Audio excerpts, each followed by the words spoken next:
What's up, guys? I'm the Wrestlegamer. Welcome back to Let's Play Tenshi 2 right here on the arcade. On the last episode, we kind of gotten a glimpse of what Kenji's plan is to activate the future time window.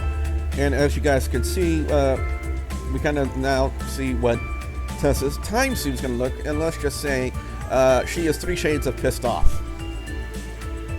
So this was the last line in the last episode, so let's go ahead and let's find out what these alarms are blaring in their ears for. Temporal distortion. It looks like we finished our preparations in the nick of time. Michelle, can you get a lock on the coordinates? On it. A few seconds passed as Michelle worked. As for Rose, she took advantage of Tessa's distraction to make her way up to the volatile girl. As we were trying to tell you, Tessa, these pom-poms aren't ordinary pom-poms. There's a toggle on each of the wands. Press them with your thumbs. Still visibly furious, Tessa did as instructed. There was an audible buzz of electricity right before the wands extended, and the fluffy ends of the pom-pom somehow transformed into spike orbs of a morning star. The spiked ends of which were crackling with energy like they were actively searching for something to hurt. Oh, well, that's different. But why make them look like pom-poms in the first place? That's a safety feature. Otherwise, you'd risk hurting yourself with them when you're just carrying them around. And Kyo, she honestly thought that you would like them because you used to be a cheerleader. So why did you? Because... Girls, now's not the time for this. We can discuss this all later. Rose, Kyo, get suited up. When you're ready to depart as soon as Michelle has the coordinates. Alright, let's go, Kyo. Right. When they were gone and Tessa was fully settled, Tensei set her down. Groan. I'm gonna owe these two something majorly groveling later, aren't I? I wouldn't go that far, but an apology would certainly be warranted. I put a gentle, reassuring hand on Tessa's shoulder. Don't worry, Tessa. Once this is over and we have a chance to explain everything to the others, I'm sure Rose and Kyo will both understand. Thanks. Sometimes having a temper really does suck. Just then, Rose and Kyo returned in their own time suits, each of them carrying one of the sprayers that Kyo had cobbled together. Are you both ready? Ready, Tensei, and as soon as we spray Bunny and Mizuki with the tracking dye, it will also release an anesthetic gas that should render them unconscious within a minute or so. So not only shouldn't they notice that we are up to anything, I should learn to read, but when they start passing out, they'll want to get back to their time as fast as possible.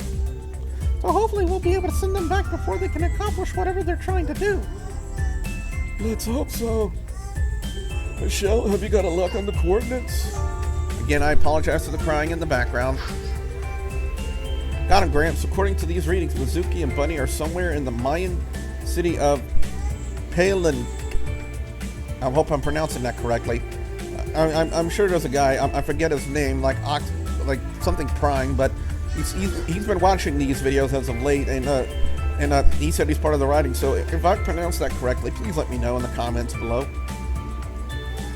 At least, that's not as far back as last time, but still, I'm not looking forward to this. I haven't even finished testing the new protective pill I was working on. Oh, come on, Rose, I'm sure it'll be fine. Rose led the way into the time window. As they moved forward, there was a blinding flash of light as the portal opened for them. Thanks, Michelle. Be sure to keep an eye on us. Will do. A moment later, the shield around the time window lifted up off the floor, allowing both Rose and Kyo to step into the portal.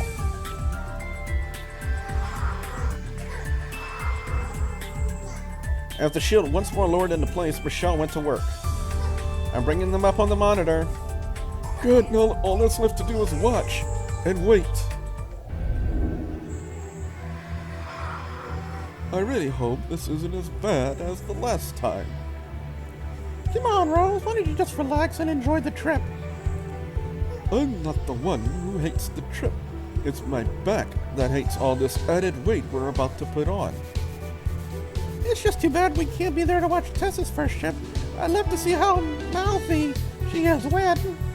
Irk. Oh, here it comes. Duh. Damn. As I looked on the bust, the both girls seemed to explode in their respective outfits. Bouncing forward, their already considerable breasts broke what seemed like a dozen cup sizes in seconds, swelling to become bigger their owner's. I think it should be bigger than their owner's head instead of just bigger their owner's heads. I'm just saying, grammar. Yep. That's the kind of thing I want to see with half-naked anime chicks in a visual novel. It's proper grammar. And to my surprise, that was only the beginning. Kyo watches her heaving boobs continue to swell, putting inch after inch onto her chest size. Giving a giddy giggle, she scooped them into her arms as they bulged and grew. It definitely doesn't feel as bad as Egypt did. Maybe for you, it doesn't. Groaning in her throat, Rose watches her own breath ballooned outwards, pushing hard against the flexible metal of her armored time suit. She winced at the ever-increasing weight of her expanding assets as her suit groaned unhappily at the immense strain piling onto it. They're already so heavy, and they just keep growing. Oh, you just gotta make it work for you. Kyo playfully twirled her upper body, giggling merrily.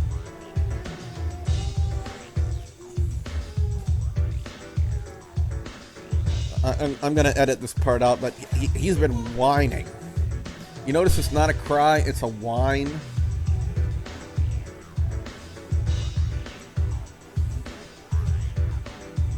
Okay, 3, 2, 1. Kyo playfully twirled her upper body, giggling merrily as her breasts danced in a manner that was in clear violation of several physical laws. Rose just grumbled and rolled her eyes upward. It doesn't seem as bad as last time. I know, even though they're still going much further back than normal. It could be that their bodies are becoming more and more acclimated to the extra-dimensional conditions found during time travel. Whatever the case, I have to admit that I'm not looking forward to going through that myself. Just then, the image on the monitor changed. Rose and Kyo had arrived at their destination and found themselves in a bustling Mayan city. They were surrounded by natives of that time going about their daily lives, as well as a lush forest and numerous stone buildings and structures. Well, here we are. Keep your eyes open, Kyo. We don't want Mizuki or Bunny taking us by surprise. Right, sure. So this is the city of Palin. Again, please tell me if I'm pronouncing that correctly. Or if it's Palin Q, I'm not sure. I'm not big on Milan dialect. I'm not, or Mayan pronunciations. So. According to Michelle, it is. Why? Because I can't help but think that I've heard about it somewhere before. It seems familiar to me. But at the same time, this area, it looks wrong somehow. Maybe you've heard about it somewhere. Now stay focused. The two girls moved forward, making their way down the streets of the city, and slipping between the natives of the time, completely invisible to them as they glanced down the various alleys, nooks, and crannies. As their search continued, Kyo froze in mid-step, her eyes seeming to light up in surprise. Then she snapped her fingers. Wait, that's it! What's it? What are you talking about? But Kyo wasn't paying attention to Rose anymore. Instead, she was lifting up her left wrist and pressing a well-hidden control on the frilly lace wristband she wore. An instant later, a projection of Michelle appeared. Hey, Michelle, can you hear me? Of course I can. I can hear and see you, too. What is it? I just wanted to ask something. What was the time period again? You're in the 7th century A.D. Kyo quickly pumped her fist. Yes, I knew this place was familiar. Kyo, what are you going on about? This is the time period where Kenichi Jinapakal lived and ruled in Pelik. I read all about him back when I was in high school. Again, I am not big on my pronunciations, so I hope I said all of that correctly. See over there? That's where the Temple of the Inscriptions is going to be built. That's where Pakal was eventually buried. And get this, there are a bunch of theories involving him and ancient astronauts. Ancient astro? You mean as in aliens from outer space? Are you kidding me? No, she's right, Rose. I've heard about that myself. Wait, look. Over there. Both Rose and Kyo turned to look, their eyes going wide when they saw Bunny creeping intently between some of the buildings. I noticed that she seemed to be holding something. I wonder what she's holding. I'm not sure, but by the way she's panning it around, if I had to guess, I would say it's some kind of sensory device. And it certainly seems Bunny is looking for something. So what that might be... Kyo started towards Bunny, but was stopped when Rose raised her arm in front of her. Wait, I don't think she's noticed us yet. Let's move in on her quietly. If we can take her down without her or Mizuki seeing us coming, then all the better. Kyo nodded, then followed in silence as Rose carefully advanced. But before we find out what happens, alright, you guys, I was going to go ahead and call it an episode. If you guys like this video, be sure you slam that like button like a champ. And don't be a curtain jerker. If you want to see more of Time Tenshi 2 and more of the arcade right here on WGS-TV, you know the way to do it. You got to hit that subscribe button down below. So with that being said, I am your friendly neighborhood WrestleGamer, and I'll see you at the next Warp Zone. Bye, guys.